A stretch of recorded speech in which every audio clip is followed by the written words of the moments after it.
Hi everybody, I'm here today to give you a little overview of week 4. Um, we're not quite halfway through, but hopefully by now you should kind of have a pretty good feel for the course. So let's look at what you're going to be doing this week in week 4. So your learning outcomes, you have I believe 5 learning outcomes. First is assess an organization's strengths, weaknesses, opportunities, and threats using a SWOT analysis. So you're going to do that in the team case this week.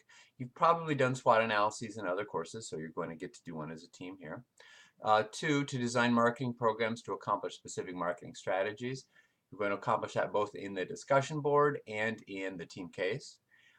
3, assess alternative courses of action for addressing marketing problems and opportunities. Again, you will do that in the discussion board and also in the team case. Fourth outcome, to include the selection and evaluation of alternative segmentation, product, price, distribution, and marketing communication objectives, strategies, and tactics. That is a mouthful, but you will be doing that in the team case and in the discussion board. And then finally, I assess the identified target markets, including defining characteristics and unique relevant needs. As you may have noticed, kind of segmentation, target marketing is a big part of this course because, as is you've learned in other courses, we can't target everybody. We don't have the resources. So a big part of marketing strategy is segmenting our market and then figuring out which segment or segments we're going to focus on. So you will be doing that all throughout this term. So your readings, you read chapter 6. Chapter 6 is called Product and Brand Strategy. And so this is kind of about how we manage our brands, how we understand our brands. So one of the big issues here is product life cycle, which I hope that you've been exposed to in other courses. Kind of, it's sort of like taking a product and pretending it's a human and kind of mirroring the stages of the human life cycle. Although their product is not just like a human. So the product life cycle and then the product audit, where product audit is you're really looking carefully at the products that you offer and whether those are the right products that you should be providing. Sometimes we hire an outside person, an outside organization to do a product audit because it's kind of hard to audit ourselves. So that's chapter 6. Chapter 7 is called New Product Planning and Development. So this is how we develop new products. And most companies today have to be regularly developing new products because there's so much competition. Things change so quickly. Technology's kind of sped everything up, so we have to be good at this process. So chapter 7 discusses some of the important new product decisions that we're going to have to make. That includes things like how we generate new ideas, how we screen ideas, because obviously we don't implement all of our ideas, so how we screen and choose the right ideas, how we test market our products. We talked a couple weeks ago in one of the discussion boards about test marketing. How we commercialize our products. So this is when we're bringing our products to market, and kind of the role that time plays and all that. And that will be a big part of chapter 7. And then also, kind of interestingly, some of the causes of new product failure, which are talked about on page 116. And the majority of new products do fail. Despite all the really smart people and all the money that gets spent. So chapter 16 talks about a few of these. Some of them are pretty obvious. Poor quality of product, too little marketing support, but some are less obvious. Faulty estimates of marketing potential. We thought there was more potential than there was.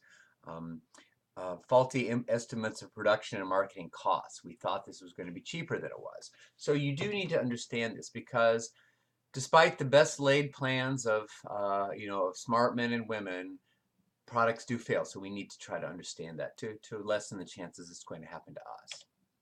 All right, so your assignments this week. Again, you have the discussion where you answer one of these 2 questions. These are both about packaging. Packaging kind of gets overlooked sometimes in marketing courses, but it is important. And so one of the questions is about how packaging can benefit consumers and marketers. Question 2 is about the environmental implications of packaging. Packaging traditionally has generated a lot of waste and a lot of stuff getting thrown away. So question 2 is about that. Do we think companies are doing better? What are some things companies are doing to eliminate waste in packaging? So choose one of those questions, answer it by day 3, then post at least 2 replies to other people by the end of the week, by day 6, I think. So that's discussion. Your big assignment this week is obviously your team case. And I hope that you've been talking about this with your group since week one. The case comes to an end this week. You're going to submit it. My big thing here is please, please follow the instructions and address every step. When we had that individual case on Apple back in week 2, there were several papers that were really well written. I could tell that the student understood the case, but they didn't address everything. They didn't really follow the instructions. So please make sure that you address everything in the instructions. Follow that outline. If you do that and you understand the case, you will do well. So I'm just urging you to carefully read the instructions. And then just one person per team needs to submit. So it's not necessarily necessary for everybody to submit that assignment. So and then so once you're done, one person needs to submit by the end of the week. And then you also need to evaluate your teammates. So if you go into the week 4 weekly assignments folder, there's a spreadsheet that you use to evaluate your teammates. So you need to make a copy of that, fill it out. You have to evaluate your teammates and yourself, and then you need to submit that. And if you don't submit that assignment, then you get 0 no matter on this assignment. No matter, maybe your teammates all gave you perfect scores, you were the best teammate ever, but if you don't submit your scores for them, you get a 0. So this is a required assignment just like everything else. So again, you're week 4 discussion, your team case, and then your teammate evaluations. So this was certainly enough to keep you busy this week. Please communicate with each other. And as always, if you're having problems or questions on any of the assignments, you can email me. And if it's urgent, you can call me. And just put in the work. This is an important week.